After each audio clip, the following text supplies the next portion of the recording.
Sangre De Christo, Part 3. Recap. We are so separated from spirit that the whole of humankind is suffering from an epidemic of spiritual loneliness and despair. This is why everyone feels so abandoned, so unloved.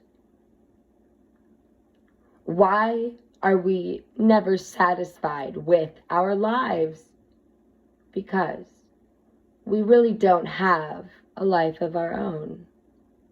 We are playing out someone else's script. So now, let's talk for a moment about Alzheimer's, because it is a reality to the families of over 70% of all people over 70 years of age. At least, that is what the medical research statistics in America shows. Doctors study these things so they can plan out future income projections, I guess. But anyway, know that Alzheimer's is a condition. It is a condition that, when it happens naturally, the person is given up on the experience here and accepted defeat.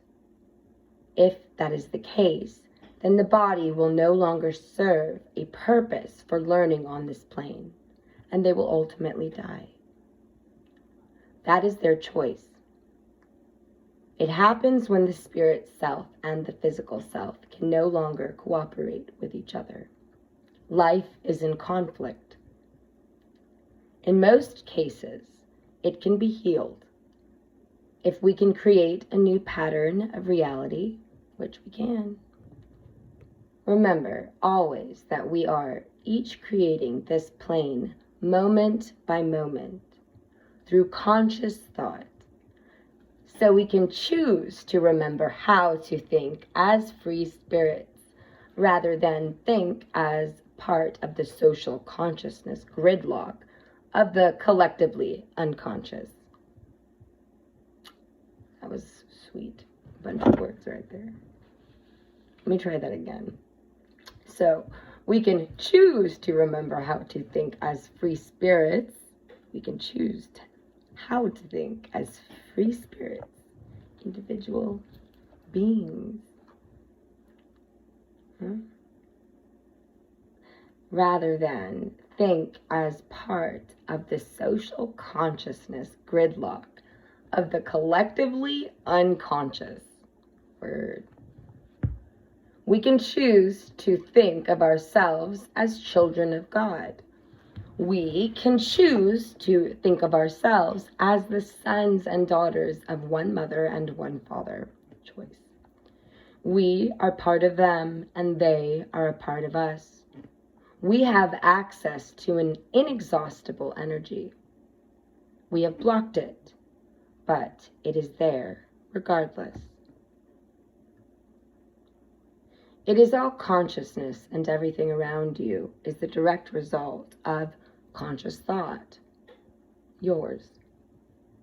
Therefore, you hold the power to change your reality in a moment.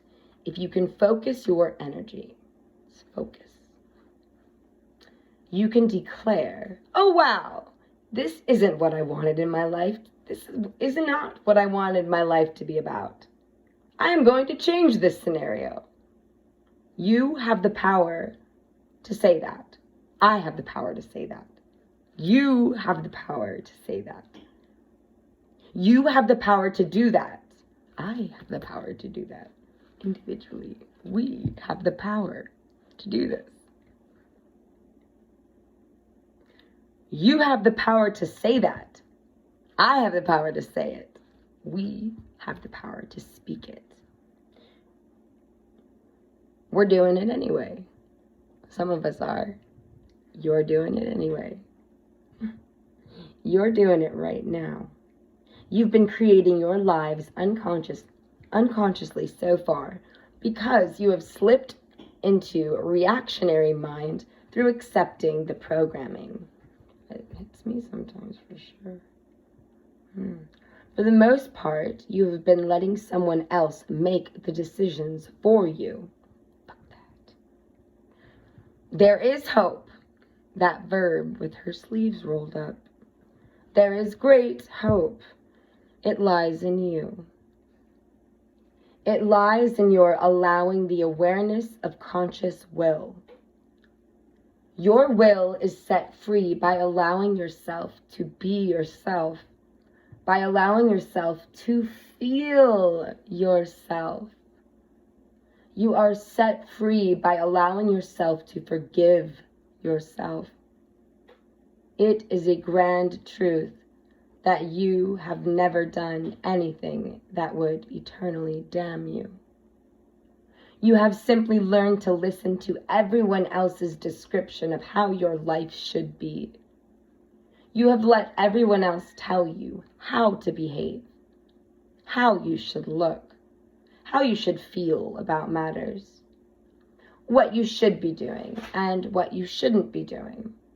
You have let someone other than yourself be responsible for who you are, therefore giving your power away. Thus, that act of. When you were a child, did you think about fairness? Can you remember dreaming? Do you remember ever telling yourself that something you wanted really badly couldn't be? Do you remember looking out your window in the springtime and being amazed at the wonder in a butterfly? Can you recall that kind of beauty, that kind of simplicity?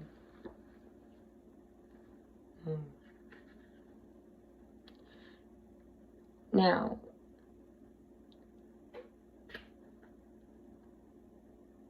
if you can recall being a child and seeing a butterfly and feeling that wonder and being so amazed at how beautiful and simple it was, you might wonder what all of this has to do with prophecy. Well, from my point of view, the best prophecy is the one that is heard by the people, received by the people, and the people then take an action.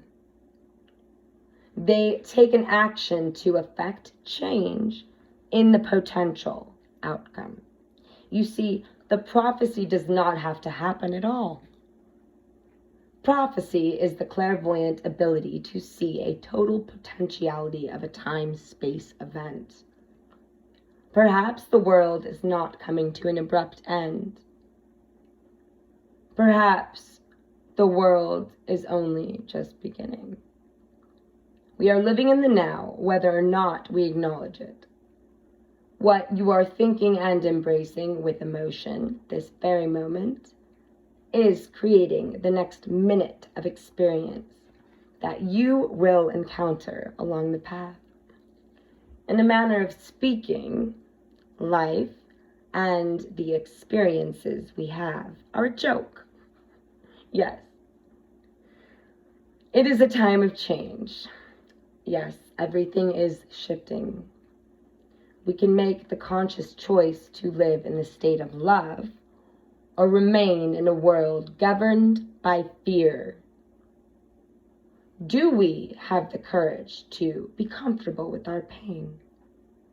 Do we have the courage to abandon our fears and live in love?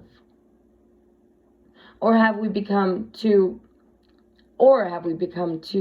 comfortable and afraid of acknowledging our pain? It is hard to break an addiction, isn't it? And we have become addicted to our suffering. We identify ourselves with it. Perhaps this is why we keep recreating the conditions that perpetuate the suffering.